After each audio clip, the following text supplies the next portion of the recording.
Mis saab endistest soodest, kust turba kaevandamine on lõppenud? Sood seovad atmosfäärist süsinikku, mis ladestub turbana. Turvas on meile oluline maavara.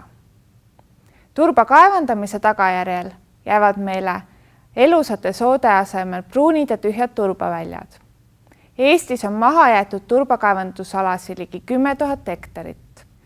Neilt lendub igal aastal ligi 400 000 tonni süsinikdioksiidi. Kui looduslikus seisundis sood on olulised süsiniku kogujad, siis kaevandamise järgselt on nad olulised süsiniku tekitajad. Eesti süsinikupanuse vähendamiseks on oluline endised turbakaevandusalad korrastada. Neile aladele võib rajada veekogu või metsa.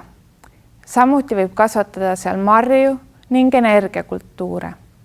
Süsiniku vaatepunktist oleks aga kõige parem soo taastada.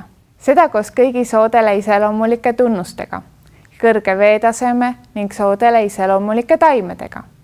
Seal peaksid kasvama turbasamblad, rohtaimed ning puhmad.